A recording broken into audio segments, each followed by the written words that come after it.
Hello everyone, welcome to Sneha History Classes. I hope you all are doing well. Welcome to the question and answer session. जो पहली video मैंने बनाई थी question and answer session पे and I have seen कि आप लोगों ने वो काफ़ी पसंद करी है और उससे रिलेटेड काफ़ी पॉजिटिव रिस्पांस मुझे आए हैं. सो उसके बाद मैंने देखा कि काफ़ी और स्टूडेंट्स ने काफ़ी क्वेश्चंस पूछे हैं डिफरेंट वीडियोस पे. सो आज मैं आपके वही क्वेश्चंस लेने वाली हूँ. So let me just read out the questions for you. तो पहले तो अनुपम Shukla, thank you so much for asking the question, and your question was that ma'am, how far was hydraulic engineering developed and how much it was beneficial in irrigation during Harappan era?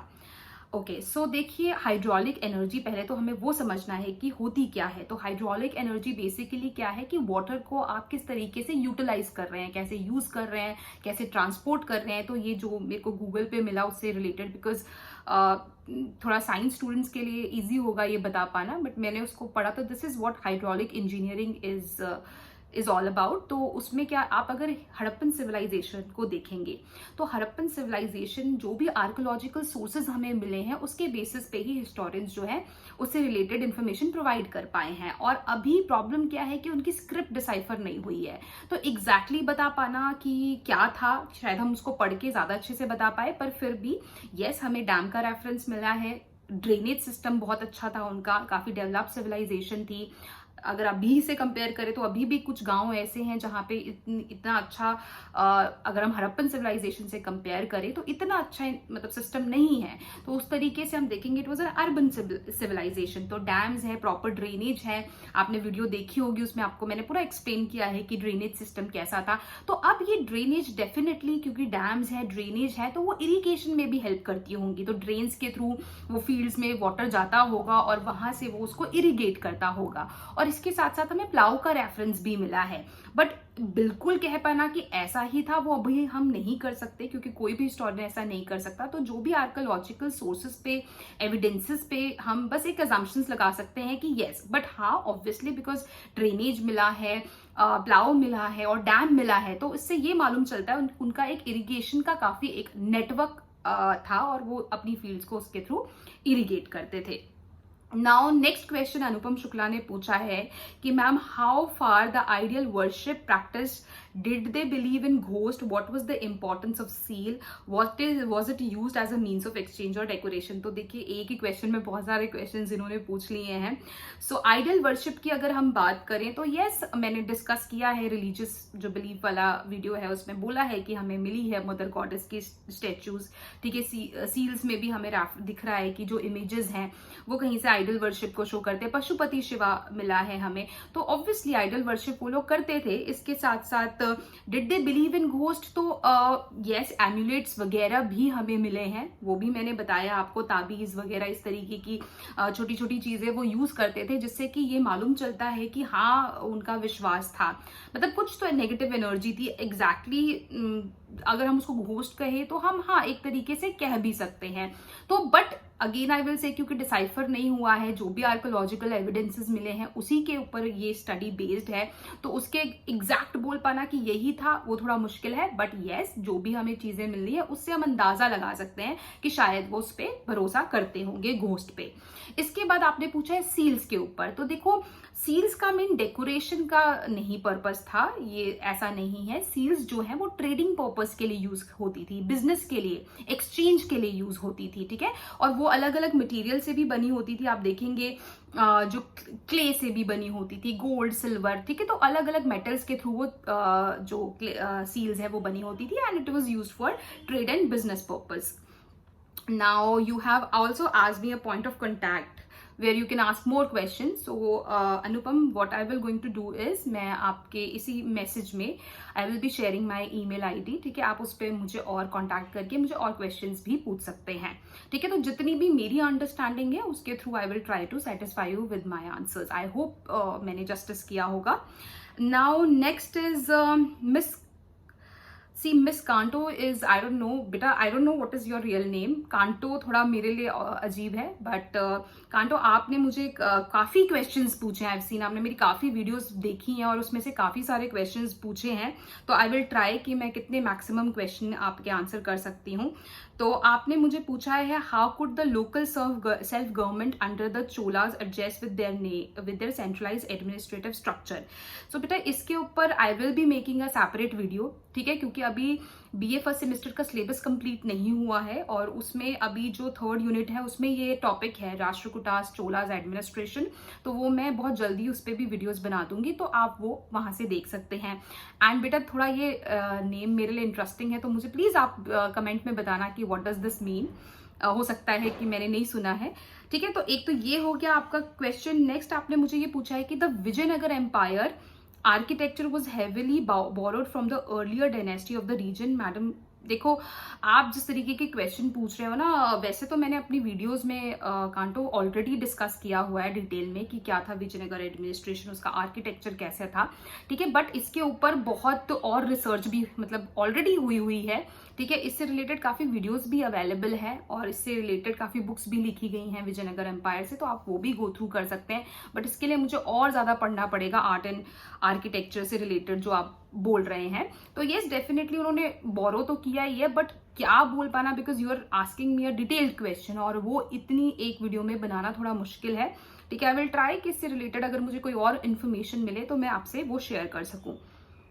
Okay, now next question is Baba Saheb Ambedkar से related आपने मुझे काफी question पूछे हैं। एक तो आपने पूछा है make a video on the contribution of doctor Baba Saheb Ambedkar. तो मैं आपको ये बता दूं कांटो की जो मेरी रिसर्च थी दैट वाज मेरा टॉपिक था the Chamars of Haryana starting the 20th century, जिसमें मैंने सारा दलित का एंशियंट टाइम में उनकी क्या पोजीशन थी, मिडीवल मॉडर्न में, वो पूरा डिटेल में डिस्कस किया है। और उसमें जो बाबा साहेब अम्बेडकर हैं उनके रोल को भी डिटेल में डिस्कस किया है। तो उससे आप मेरी जो थीसिस है दैट इज अवेलेबल ऑन शोध गंगा, मैं उसका लिंक शेयर कर दूंगी आपसे, आप खुद जाके वो पढ़ सकते हैं, बिकॉज उसमें मैंने डिटेल में सारी बातें करी हैं, सजेशंस भी बताए हैं कि क्या इंप्रूवमेंट होनी चाहिए।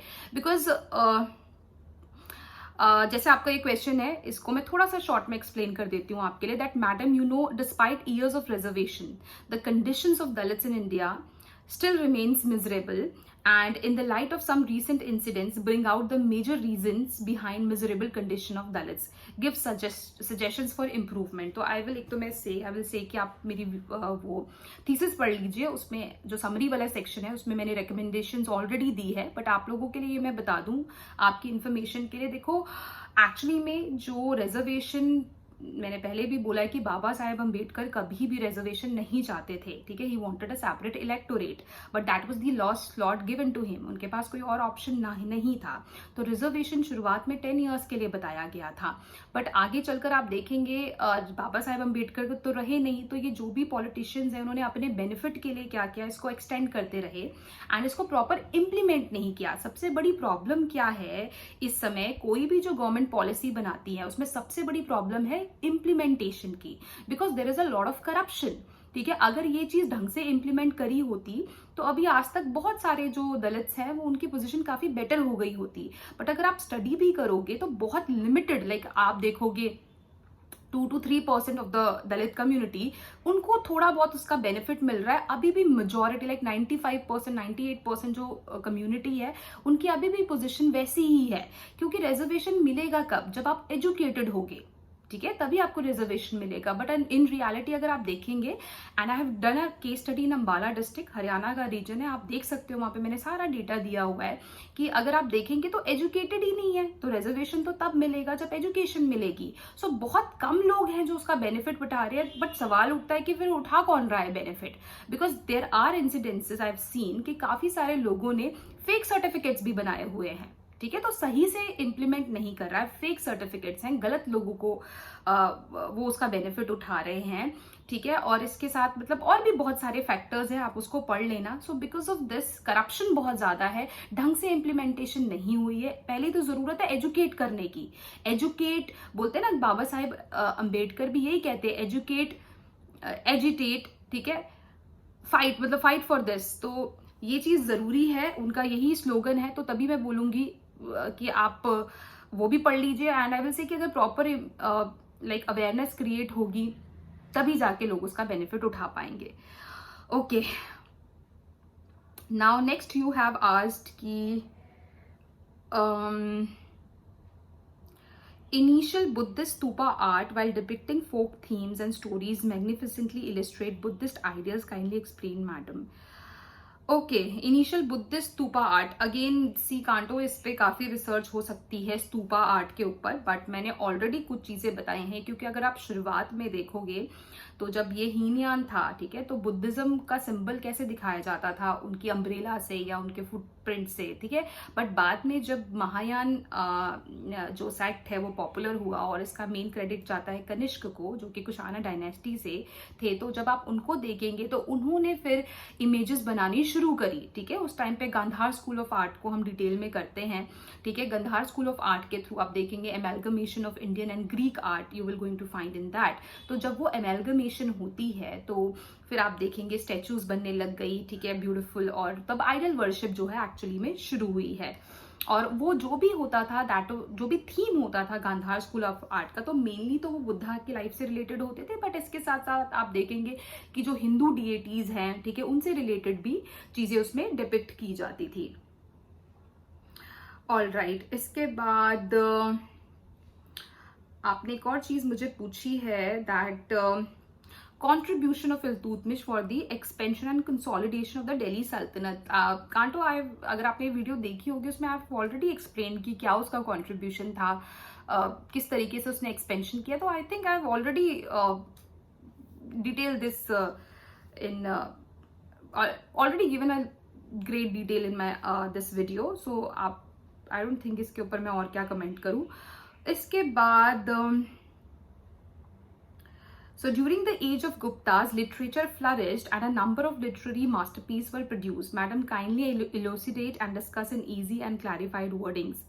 देखो, इतने इजी हिस्ट्री में नहीं होता, ठीक है, कांटो, इतनी आसानी से हम उसको छोटे क्रिस्प वे में नहीं बोल सकते, बिकॉज ये काफी डिटेल्ड है, ठीक है। इसमें आप मुझे पूछ रहे हैं कि उस समय के लिटरेचर क्या है, तो वैसे तो मैंने ऑलरेडी वो सारा डिस्कस कर रखा है मैंने, कि 9 रत्न थे गुप्ता पीरियड में, स्पेशली हम चंद्रगुप्त विक्रमादित्य की बात करें तो 9 रत्न थे, ठीक है, जिसमें से कालिदास थे और भी बहुत सारे थे, वो सारा मैंने एक्सप्लेन किया हुआ है। इसके साथ साथ अगर आपने मेरी वो पहले की वीडियो देखी होगी जिसमें I have discuss the literary sources of the ancient Indian history, तो आप वो जरूर देख लीजिए, उसमें मैंने डिटेल में सारे लिटरेरी सोर्सेज बताए हुए हैं, ठीक है। तो जिसमें एंशिएंट पीरियड में गुप्ता पीरियड के भी काफी सोर्सेज उसमें इंक्लूड हो जाते हैं, एंड आई थिंक ऑलरेडी मैंने काफी डिटेल में एक्सप्लेन किया हुआ है।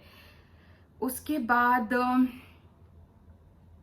ठीक है, so these were some questions from you all, so thank you for asking these question. I hope मैंने कुछ चीजें समझा पाई होंगी, बट बाकी आपके कांटो जो क्वेश्चन है वो बड़े ही जनरलाइज क्वेश्चन है, और उस पर काफी देखिए, कुछ तो जनरलाइज्ड है, कुछ में डिटेल्ड रिसर्च अभी भी चल रही है, उसको पढ़ना है, क्योंकि मैं एकदम से आपको उससे रिलेटेड कोई आंसर एज सच नहीं दे सकती, बिकॉज उसके ऊपर मुझे खुद भी बहुत सारी रिसर्च करनी पड़ेगी। बट जो भी चीजें हैं आप देखेंगे, मैंने ऑलरेडी काफी चीजें डिस्कस करी हुई है, तो मुझे समझ नहीं आया कि इसके ऊपर मैं और क्या एडिशनल आपको बताऊं, ठीक है। और दूसरी बात, आप प्लीज मेरी थीसिस पढ़ लीजिए शोध गंगा पे, उस पर डिटेल्ड रिसर्च है, तो वो आपको काफी हेल्प करेगी अंडरस्टैंडिंग में। एंड इसके साथ साथ बाकी सबको बहुत बहुत थैंक यू कि आप लोग अपने क्वेश्चंस मुझसे पूछ रहे हैं, आप लोग अप्रिशिएट भी कर रहे हैं, आप लोग कमेंट कर रहे हैं, so please keep doing that, and thank you all for again for your love and support. और ऐसे ही सपोर्ट करते रहिए, सो दैट कि मैं और ज्यादा वीडियोस बनाती रहूं।